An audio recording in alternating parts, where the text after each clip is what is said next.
When you hear about Persia, you think of their metalworks and extraordinary architecture. But this Senna rug from Persia is an exquisite piece of art. It's called Senna because it's from northwest Persia and was manufactured in 1880. It's really a wonderful example of Senna weaving from the period. During the 19th and 20th centuries, Oriental rugs such as this were in high demand, and it has a wonderfully soft color that's incredibly appealing. These rugs are woven from fine materials and knot up in horizontal lines. The rug design is also not traditional, but it is, in fact, based on textile designs, which increases its appeal.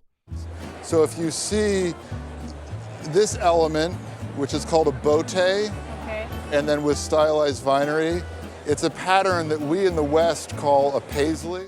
This Persian rug, with all of its ravishing beauty, would auction at the retail price of, I think at a good auction estimate would be $6,000 to $8,000. Oh my God. When you hear about baseball, you think legends like Babe Ruth. But there was also Joe Tinker. Joe played during the turn of the century and was a key figure inducted into the Baseball Hall of Fame. Joe Tinker, of course, was the famed shortstop for the combination Tinker to Evers to Chance. During his active years, he played for the Chicago Cubs. This collection represents pictures of Joe in his early years, and it would be considered by many baseball antique collectors as a gold mine. Because of his status, this collection would sell for, I think that you have in these three photos about $6,000 plus. What do you think of that? I think it's good. This is a wonderful turn-of-the-century item because nowadays it's quite rare to find a Kaleidoscope set that's still in top condition as this. Kaleidoscopes are optical toys that were produced around the 1800s, and they were a technological magnificence at the time of their creation. This is an early piece because of the way that it's constructed, which is nice. You can see on the front here, there's a company name, and it has the maker there. This particular one is an early piece that still has been properly maintained. The construct of the Kaleidoscope was made in such a way that simple materials made the view visually attractive. Because of the quality and the fact that it's an early piece, this Kaleidoscope would be worth at about $1,500 to $2,000. Wow. Because of the condition here. That much? Yes. Wow, check out these baskets. Turns out these are Hoopa Baskets, made by Native Americans in Northern California. And her mother had gotten them from her mother, probably when she died. My mother didn't wait until she died. She gave them to me early. People back then used baskets for everything you could imagine: cooking, storing food, even carrying things around. They generally weren't quite this decorated way back 150 years ago. These baskets are extra special because they're so finely woven and decorated. Fancier designs were actually made to sell, not for everyday use. The basket on the left seems older, maybe even from the late 1800s. But watch out, these baskets are delicate now and can break easily. That tiny crack makes a huge difference. A perfect basket could be worth $1,000. That basket's worth maybe $75 or $100. This one in great condition is a rare treasure, valued at a whopping. This one, probably $1,600 to $1,800. The lidded basket? Even more amazing, with a value of $1,600 to $1,800. But the star of the show is this beauty. It's worth a whopping, I think that basket's worth $3,600 to $4,000. Me too. I wasn't expecting anything like that. Yeah. I just thought, oh, these are cool. They were my great-grandmother's. This Mason and Hod Carrier Mechanical Bank is a charming and collectible cast iron piggy bank that dates back to the late 19th century. It was designed not just to store coins, but also to encourage children to save money in a fun and interactive way. The popularity of this bank likely stemmed from its connection to a familiar trade, bricklaying, and the delightful action of these figures. The bricklayer standing up here doing his work, and then when we push down this lever, penny goes into the hopper as the mason starts working with his trowel and laying the bricks. This particular Mason and Hod Carrier Mechanical Bank is from the Excelsior brand and appears to be in exceptional condition. This is a really fine example. It comes complete with the original key, which opens up the trap to get the money out, and this is very clearly marked. It's important to note that these banks often have missing or replaced parts, especially the hod's carrier head and the mason's hand. However, this piece serves as a reminder of a time when saving money was not only practical, but sometimes a playful adventure, and is worth Sold for in excess of $3,700. Okay. So, what did you give your wife for her wedding present? I think I owe her a little bit. I think you just might. Her husband gave the guest these lovely pendants and brought them to the show. These are classic Art Nouveau pendants dated from around 1890 to 1915.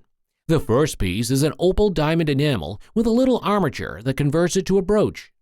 Marcus & Company, an American jeweler that rivaled Tiffany, signed it.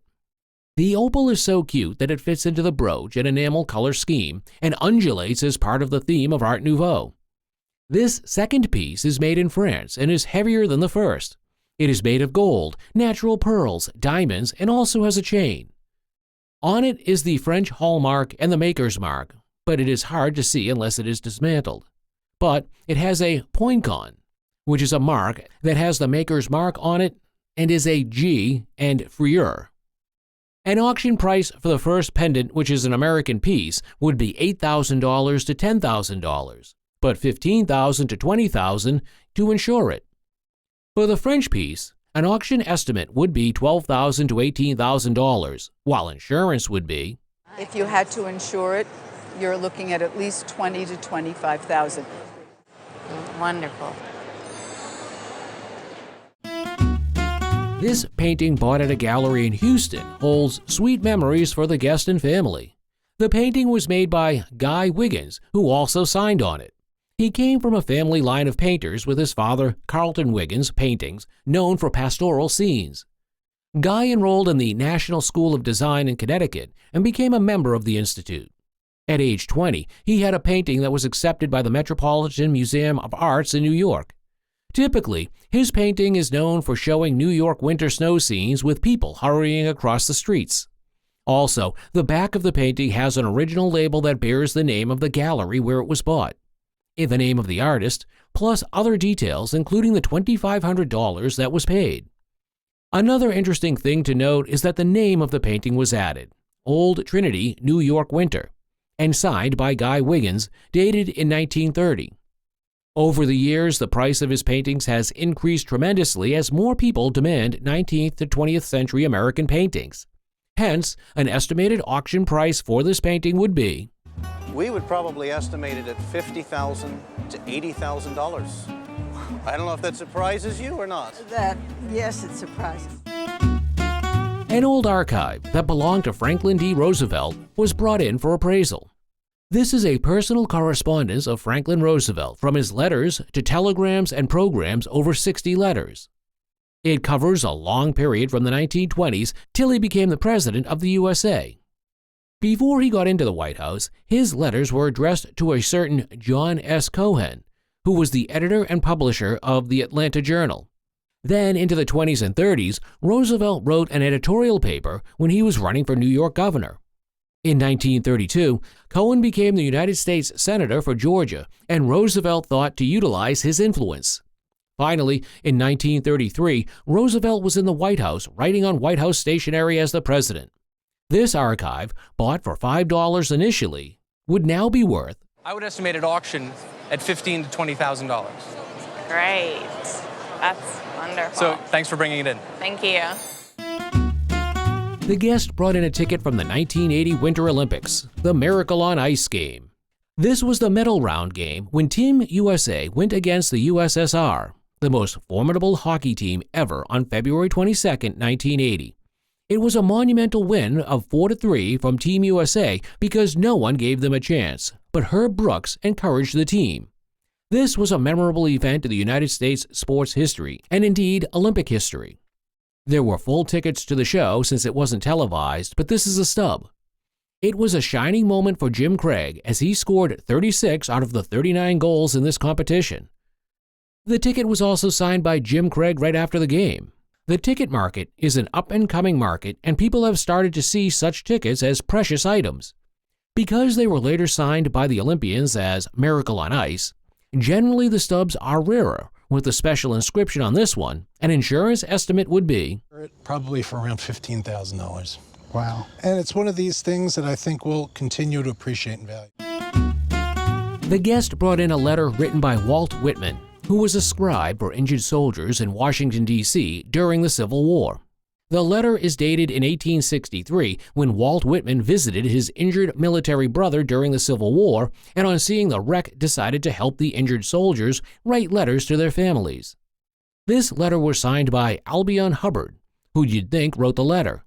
But when you look at the bottom of the letter, it is written by Walt Whitman, a friend. It was a sorrowful letter sent by an injured soldier to his family, but he eventually died 2 weeks after. Walt Whitman's letters were very interesting, especially when talking about literature. A reasonable retail price for this item would be would easily pay in the $8,000 to $12,000 retail range. Gosh, that's wild. This guest inherited a historic game table passed down through their family for over 200 years, a testament to their ancestors' craftsmanship and legacy. This table was crafted between 1810 and 1812 by their great-great-great-grandfather for his daughter Frances. The table features intricate details and a rich history. Made from cherry wood with tiger-striped cherry wood, black walnut, and tiger maple, the table showcases exceptional craftsmanship. The wood's unique grain patterns and colors add to the table's beauty and rarity. Originating from the Philadelphia area, this rare game table reflects the region's rich furniture-making history. This table wasn't made in Vincennes, Indiana. Oh, it wasn't. The table's intricate details, such as the bone inlay initials and brass handles, are a testament to the craftsmanship of the time. They are. Well, good. Which is great. It also has its original finish. This piece, a treasured family heirloom, now recognized for its historical significance and monetary value, of $10,000 to $20,000. Well, good. Well, thank you. That sounds great. This charming corner cupboard has been a family treasure for generations. Originating from the early 19th century, between 1795 and 1830, the cupboard's history is as rich as its craftsmanship. This cupboard was initially thought to be the work of Thomas Lincoln, who was the father of a former president of America, Abraham Lincoln. Lincoln was an American lawyer, politician, and statesman who served as the 16th President of the United States. This cupboard's provenance is a fascinating aspect of its story. And you look at this cherry wood, a locally grown wood. These are nice cherry wood doors with contrasting framing members. The arched cornice molding, light wood inlays, and cherry wood doors showcase the skill of Kentucky furniture makers. This is one of my favorite parts, these arches. They're light wood inlays which would have been done with a compass. Despite a replaced door in some wear, this cupboard remains a rare and valuable piece. Now this is the door that you had replaced? Yes. The nice thing is it looks like he preserved the center panel. He made the new framing, but he reused that panel because it matches this panel. Esteemed for its historical significance and craftsmanship. A testament to its enduring appeal, this furniture, with its provenance and craftsmanship, would be valued at, I'd say a reasonable price would be $8,500, even with that replaced door. It looks like a trophy, so it must definitely be one. But it's not. It's in fact a type of jug called a Claret Jug. Claret jugs were used in the 19th century to serve claret, a type of wine produced in France. The jug is beautifully engraved on its surface to increase its visual appeal. Coupled with the sculpture on its top, the jug oozes quality and is absolutely stunning. The jug made from premium raw materials to give it a superior shine. And of course this surface here is silver gilt. So the whole piece is, apart from the glass, made out of silver, and then in this case it would have been electro-gilded. The Claret Jug is famously called the Golf Champion's Trophy. The jug is a masterpiece and thus would retail at an auction estimate of £2,500 to £3,000. Wow. Wasn't expecting that, to be honest. Yikes, seeing this could make your heart stop because of how it closely resembles a snake head. Only an expert could create a ravishing design like this. The item is called a pill box and is used for organizing medication doses so you can be sure that the children would never go close to it. The pill box is made from premium materials to ensure a high-quality item. It's actually gunmetal. Yeah. And this is gold. It's got gold teeth and glass eyes and a gold ring. And I looked here, there's a French gold control mark. Pillboxes like this one were much in demand during the 19th century. Even though it's scary to most, it's still a work of art, and so at auction it would sell at Easily make £2,000 to £3,000. Good God. Oh, okay. This mysterious picture belonged to Guest's husband's uncle, a treasure hunter at flea markets. And it was presented to Captain Peter Lefevre for his successful placement of the SS Central America on Lake Nicaragua. Can you believe it? This could be from Cornelius Vanderbilt himself. Back in the gold rush, Vanderbilt created a shortcut to California, the Accessory Transit Company. And the mark is under here on the base. They'd travel by ship to Nicaragua, cross land, then take another ship to California. This brave captain, Peter Lefevre, played a key role. Look closely. This picture shows their steamship on the picture. The inscription says they gave it to Captain Lefevre for placing a ship on Lake Nicaragua in 1851. It connects to a bygone era of adventure and gold. With its silver material and Vanderbilt link, it could be worth Auction value, we would probably put $3,000 to $5,000 on it. Nice, great, great. Thank you. It's awesome. This card table, a timeless delight, shines with history and craftsmanship bright. The grandmother purchased the table at an estate sale in Narragansett, Rhode Island, a long time ago, before the parents were married. The family didn't know its cost, exact age, or origin, but it has been in the family since the 1930s. Made in Philadelphia around 1760, it was a luxury item for wealthy families familiar with skilled cabinet makers. This Chippendale turret-top gaming table features rounded corners, intricate carvings, acanthus leaf designs, and claw and ball feet were popular during the Rococo period. Rare and difficult to make, it required special wood and skilled carvers. Also, cedar and tulip poplar, commonly used by Philadelphia cabinet makers. Despite being refinished, the underside retains its original look, showcasing high-quality mahogany.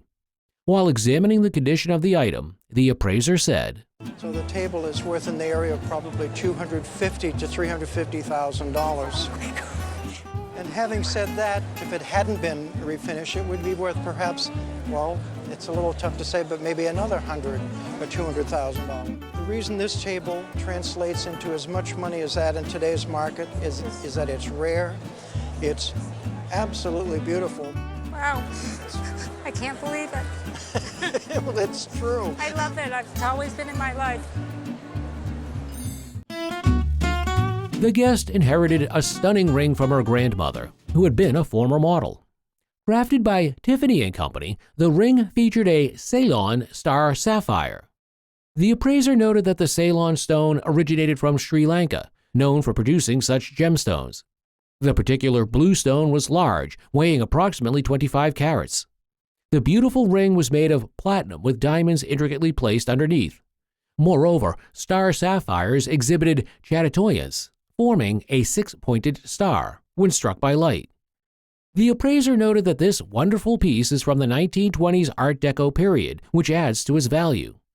Given its prestigious maker and historical design, the ring's estimated retail value ranged from easily be sold for somewhere in retail at $25,000 to $35,000. Oh, that's wonderful. The guest brought in an oil-on-canvas painting inherited from her grandmother. The wonderful piece was made by William Henry Johnson, a renowned African-American artist. The appraiser shared details about Johnson's background, noting he was born in 1901. He saved up enough money to go to New York City and study at the National Academy of Design under some pretty well-known teachers there. One of them was Charles Hawthorne. The painting, likely from 1928, depicted the town of Cagnes-sur-Mer in southern France. They discussed how Johnson's later style was influenced by his Danish wife and folk art, characterized by simple, bright colors. This particular piece was signed W.H. Johnson, entitled Late Spring View on the Village Mountain. The appraiser observed some condition issues, including a loose canvas and cracking, and recommended restoration. Given Johnson's unique artistic journey and legacy, the value it could fetch would be, I think this painting would sell for $80,000 to $120,000. That's incredible. Presented before us today is an elegant sculpture, which our guest purchased 30 years ago at an auction in Florida. This sculpture bears the maker's signature, Jean-Léon Gérôme. Gérôme was a French artist and sculptor known for his work in the style now known as academicism. I thought that was expensive. Gérôme's work is very desirable, very highly sought after. Interestingly, the sculpture depicts an ancient female Roman figure adorned with an exotic headdress and a beautiful gold finish. An unusual characteristic of this item is its large size. Similar sculptures typically come in smaller sizes. This piece is in perfect condition, and considering its size, it would be valued at auction, this would bring between $30,000 and $40,000. A miniature item must always be handled with care, and that's exactly what today's host has been told to do. The miniature item in her grasp is none other than the smallest book in the Cardiff University Library. This book is just 2.8 centimeters tall and features lots of words and illustrations. There are all sorts of things. There's an almanac of saints' days, the words to songs, some little illustrations. Look at that. It's often said that books shouldn't be judged by its covers, but this book surely should, as it was done by a Peruvian bookbinder in 1822. The level of craftsmanship is clearly seen in the red leather and gold binding. We can only imagine the thought process that went into creating this unique piece and how much it could possibly be worth. A group of equipment is presented, and one might be puzzled about what they are. These equipment are actually items from World War II used by midwives. Part of the equipment is a gas mask used for providing babies with air. These items actually belong to the guest's grandmother, and there's a picture of her on display. Another item presented is a maternity box used during the war, along with a net used to weigh babies during this time period. There's also a container termed the actual heart of the operation, where very important items used by midwives to deliver babies are kept. Yes. She would have used a hypodermic needle, of course, and you've got cotton for stitches. Quite extraordinarily, recorded in the register is a record of 500 babies delivered by the guest's grandmother during the war. These items are a testament to the strength of midwives and health professionals in general, and are valued at might sell for £100 or £120, but what it gives us is such an insight into what was happening in people's homes. Yes. Even in present times, mice and rats are still an infestation for many households. Today's episode, however, presents us with an item used in the 18th century to capture these creatures. This particular type has been used since the medieval period, and the design is pretty much unchanged. A bizarre-looking mousetrap. It was given to this guest by his uncle. From the brass handles seen on the mousetrap, we ascertain that additional work was done on it in the 19th century. But you know, it's had a little bit of work done in the 19th century. The wooden block on the trap is made of oak and ash, with a weighted pulley connected to it so as to catch the mouse. Quite fascinating is that the weight of the block is well measured to kill a mouse. This trap is probably the poshest mousetrap ever seen, with the level of craftsmanship set into it, and at auction, it would be valued at a couple of £100 worth. Is it? Yeah. Right. One of the unique features of a pendant is its precious gemstones, and quite remarkably, this piece has the perfect combination. Looking at the diamond, there's a pear-shaped top to it. They're not always fantastic quality. The best of them come from Colombia, and they are characterized by this very intense blue-green color. As seen, the front of this piece is all mounted up in a white finish in platinum, but then at the back, it is backed in yellow gold. It's unusual that you see that sort of yellow mount. Now, that means we can date this probably to around about 1905. Described as a breakup, the value of this piece is far higher than you would expect to break the stones out for. However, due to the beauty and wearability of this piece, it is valued at in auction, it's going to make something in the region of £3,500. That's lovely. That's lovely. It belongs to my daughter, so she will be very pleased. This is a serving shelf from the 18th century. The guest bought it at an antique shop for $1,365 in 1979. The most noticeable thing about this item is its very simple style of construct. And it's essentially a Western shape. You use it as a shelf unit. So you've got 3 shelves here. And it also has a lip on each shelf so the objects placed on it don't fall off. This item is made out of an Asian hardwood, a variety of rosewood, featuring a very mild mix of decoration, very intricate and different. This sort of icicle-y effect reminds me of things that were made in the Gothic period. On the top of this shelf, there's a repeating pattern of molding, sort of the bead and reel pattern, which is a Western pattern, and these are little upright leaves. You find these quite early in Western art, in fact back as far as Greek and Roman decoration. Fascinatingly, on the side of this shelf, it has some crazy pattern encompassing the whole thing. And due to the design on the feet, having some funny little crouching animals, it shows this item comes from the Goa in India. This Goanese serving shelf, featuring crazy patterns all over and made out of hardwood, would sell for... I wouldn't be surprised if you got $10,000 to $15,000 for it. Wonderful, wonderful. Delighted to go through it and tell you about it. A trunk filled with magnificent memorabilia from a siege between Turkish and British soldiers in present-day Iraq. There was a siege. It lasted months as the Turkish forces besieged the British force, which was sort of bottled up in this town. The items in this trunk belong to a man known as the Brigadier. Inside the open trunk is a picture of the Brigadier, who was taken captive at the end of the siege, along with a secret postcard he used for communication. These postcards were referred to as bananas because of the technique used to decipher their messages. Known to them as bananas. They were called bananas because just as you peel a banana and get to the fruit inside, so you split the postcard and got to the fruit of the message inside. And the texts inside are so small that magnifying glasses are needed to read them. Along with the postcard and picture are other items that hold significant historical value.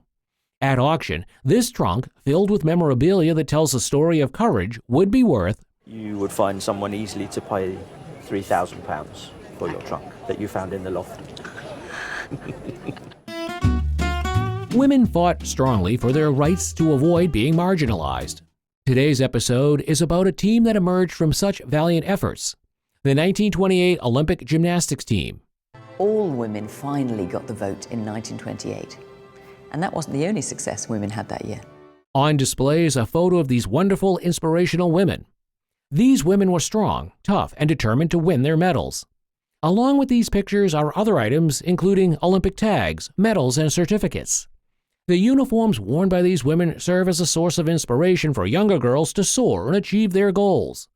Through these items, we see the tough challenges women face to participate in sports, which makes them valued at... You're probably looking at maybe £3,000 or £4,000 worth. Thank you so much. Another unique episode takes us on a figurative journey. This journey explores the rich history of the world's most populous country, India. We encounter jewels owned by Maharajis, well-crafted ancient religious sculptures, and intricately carved Indian-made furniture. There's also a picture of Indian independence activist Mahatma Gandhi. Gandhi was an Indian nationalist who employed nonviolent resistance to lead the successful campaign for India's independence from British rule. These, along with other objects, tell a rich history of Indian culture. What could be the value of all these items in today's market? This piece is a fascinating artifact, a woodcut invitation created by Alexander Calder for the opening of his Cirque Calder in Paris around 1926. The guest's uncle, an art collector and dealer, received this personal invitation from Calder himself. Alexander Calder, known for his innovative sculptures and mobiles, had an early interest in circuses. While studying in New York in 1925, he illustrated for the Ringling Brothers Circus, which influenced his later work. In 1926, still early in his career, he had moved to Paris, which was then really the center of the artistic avant-garde. This woodcut invitation is simple yet significant as it contains details about the event. At the top, it reads Cirque Calder, followed by the address, 114 Rue Coligny, in the 13th arrondissement of Paris. And the date, October the 29th and the 30th. And then here, 8.5, H is at 8:30. The back of the invitation is what truly enhances its value. A handwritten note from Calder to his assistant, instructing her to deliver the invitation to the guest's uncle. Calder's signature and inscription provide impeccable provenance. Given its historical and artistic significance, combined with Calder's handwritten note and signature, this unique invitation is valued at, I would put a value on it to start with at auction at roughly $10,000 to $15,000. Wow. The iconic granite faces of 4 American presidents at Mount Rushmore are a national treasure. This memorial, completed between 1927 and 1941, was designed by sculptor Gutzon Borglum. Borglum was an American sculptor best known for his work on Mount Rushmore. Sculpted is the face of the first president of the United States, George Washington. Along with the face of the first president is that of the third president of the United States, Thomas Jefferson. The third individual is an American politician, soldier, and statesman who served as the 26th President of the United States, Theodore Roosevelt. The last individual sculpted is the United States' 16th President, most famous for issuing the Emancipation Proclamation that declared slaves free forever, Abraham Lincoln. These historic sculptures capture the legacy of these presidents and their impact on American history. George Washington, Thomas Jefferson, Theodore Roosevelt, and Abraham Lincoln were chosen to represent the first 150 years of America's history. They also provide expert insights into their value and significance. Mount Rushmore serves as a fitting backdrop for this exploration of American heritage. A collection of silver pieces crafted by a master silversmith is showcased today. These exquisite pieces were made by Daniel Peterson, a renowned craftsman at the Kalo shop in Chicago. It was founded in 1900 by Clara Bark. In 1914, they opened a store in downtown Chicago. The Kalo shop specialized in hand-wrought silver and jewelry. We are presented with a beautiful hand-wrought silver bowl, adorned with an ebony band at the base. Next, we see intricately designed silver sugar tongs with delicate shell decorations on the tips. The collection also includes a set of silver flatware, each piece bearing Peterson's distinctive DP mark. Finally, there's a hammered copper humidor used to maintain cigar humidity. And if we open it up, there's a little lining where you would put water to keep the cigars the correct humidity. At auction, these items that are all intricately designed and sought after would be worth, with a pre-sale estimate of about $500 to $700. A rare and fascinating artifact has come to light today. This artifact is an old book on handmade papermaking by Dard Hunter. Hunter was an American authority on printing, paper, and papermaking, especially by hand, using 16th century tools and techniques. The book, titled Old Papermaking, was published in 1923 and is a testament to Dard Hunter's mastery. Hunter's work is legendary in the world of books and papermaking. He produced the paper, cast the type, set the type, wrote the text, and printed this book himself. This is the first time in the history of book production that one person accomplished all these tasks, making it highly significant. Hunter printed only 200 copies of this book, each signed Dard Hunter, Chillicothe, Ohio, US of A. Hunter went on to produce other limited edition books, exploring papermaking techniques from around the world. And he wrote about all kinds of papermaking in the Far East. He got into Japanese papermaking. He became a real master of paper and papermaking. Highlighting its unique place in book history, if insured, this book's value would be around, I would insure it for about $10,000, double the low estimate. A fascinating antique table purchased at an estate sale is under the spotlight today. The guest reveals having acquired the table himself. I paid $75. The table is English, but specifically Bermuda-made, as indicated by its cedar top. The distinctive wide thigh and knee tapering to a narrow ankle, ending in a genie-like scrolling foot, are also telltale features. Such design elements are typical of candle stands or tea tables from the Isle of Man, but the use of cedar indicates Bermuda origins circa 1780. At auction, this unique piece of English-crafted furniture would be worth probably $2,000 to $3,000 at auction. Very nice. Very nice. A remarkable pair of 19th century prints is featured today. These prints, showcasing a groundbreaking method of color reproduction, were created by a pioneering printing entrepreneur born in 1804 called George Baxter. Baxter's technique combined standard printing plates with wood blocks using oils or printer's ink to achieve stunningly textured prints. Not only did it have incredible color accuracy. Here, we see two finely textured prints that look almost like paintings. Baxter often identified his works with cartouches, as seen here with "Patent Applied for 1835" embossed on the prints. These pieces depict idealized young Victorian ladies, known as court beauties, from around 1840. Though the frames are not original, the quality of the prints makes them highly valuable. If sold at a high-end gallery, this pair of high-quality prints would fetch. They would probably sell for around $7,000 to $7,500 for the pair. Oh, wonderful. An exploration of the Saarinen House awaits in this episode. Located in Bloomfield Hills, Michigan, the Saarinen House is an Art Deco marvel by Eliel Saarinen. Saarinen was a renowned architect celebrated for his early 20th century Art Nouveau buildings. Inside the Saarinen House, we encounter bronze peacock sculptures. These pieces were specifically designed to complement the fireplace. Words like abstract, intricate, and streamlined aptly describe these peacock sculptures. Crafted in the late 1920s, these peacocks have also been displayed in a museum. They were made in the late 20s and exhibited an exhibition at the Metropolitan Museum of Art in 1929. Their rarity is notable as none have ever been auctioned, leaving us to speculate on their current market value. This lamp, a cherished heirloom inherited from a dear friend, boasts a captivating Native American motif on its bronze base. A flickering bulb at the bottom resembles a campfire. Signed by Korff, a German artist from the late 19th to early 20th century known for such lamp bases, the base complements the hand-painted shade. Created by Moe Bridges Company in the early 20th century and depicts a tranquil wooden pond scene. Now, there is some record of this company being in Milwaukee and San Francisco, but there's very little known about Moe Bridges. While aesthetically pleasing together, the appraiser believes the lamp and shade weren't originally a pair. Likely a charming married lamp due to the age difference. The older base is more valuable than the shade, reversing the typical focus in lamp valuation. In a retail setting, this unique married lamp is estimated to be worth around. As a married piece, I would think in a retail setting it would be worth $6,500.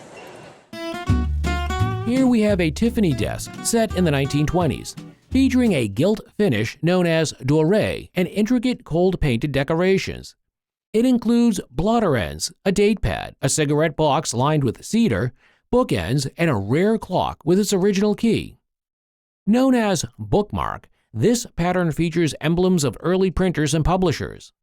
Guess great-uncle Jet received the desk set from Imogene in 1924. The guest inherited it from his mother. This fascinating desk set is particularly notable for its excellent condition, especially its preserved original paint is relatively fragile and often wears away over time. The rarity and preservation of this amazing set make it extraordinary.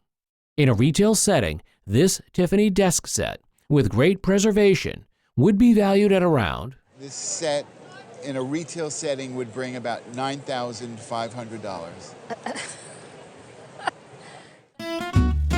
This is a blinking eye clock, a collectible piece since the early 20th century. A retirement gift from the store owner, the clock was passed from the guest's uncle to her, who admired it since childhood. Waterbury made this clock with a case from Bradley & Hubbard Manufacturing. Is in remarkable condition, a rarity among similar clocks often repainted over the years. Its rarity and remarkable preservation make it a cherished heirloom with sentimental and monetary value. Its patented late 1850s design, known as the Continental model, boasts a distinctive profile. Functioning well and displaying the Bradley & Hubbard logo, it's considered one of the most desirable forms of such clocks. Considering it a treasure, impressed by its condition and functionality, its value lies between $4,000 and $4,500. So it's a treasure. Thank you very much. All right, and are you ready? This is a rare Clifford Still painting gifted to the owner by a former art professor. The painting depicts the Grand Coulee Dam under construction dating back to 1937 when the artist was still in his figurative phase. Flipping it to the back, the painting has a writing which says, "To my friends, the Whiffins," with his name and date, 1941. While the painting's rudimentary stretchers raise a slight concern, its significance lies in the connection to the abstract expressionist movement. Clifford Still is considered a pioneer of this movement, and this particular work predates his shift to complete abstraction. The subject of the painting is Grand Coulee, during the time when they were building the dam, which is a big dam in the state of Washington. A similar painting by Still from a later period recently sold for a staggering. Acknowledging the painting's importance, it has an insurance value of, I believe that this shouldn't be insured for anything less than $500,000. Really? Yeah. The lucky guest scored an amazing deal at a flea market. He found a captivating pair of paintings by Italian artist Glicenti for just $100. They are diptychs, two paintings meant to be displayed together and depicting a charming narrative. One side features a gentleman knocking on a door, while the other portrays a coy woman listening from the inside. These paintings exemplify the Second Empire fancy work style, popular in the late 19th and early 20th centuries. Known for its flirtatious and high society themes, you can identify the rich detail in the paintings, particularly in the male figure. While the female figure shows some signs of wear, the paintings themselves are oil on canvas and considered stable. They are a perfect thematic fit for the Rosecliff mansion where the appraisal is taking place, complementing the ornate moldings around the doors. The estimated value of these paintings is Auction, I would estimate them at between $2,000 and $3,000. and a recommended insurance value of $5,000. I wonder. That's great.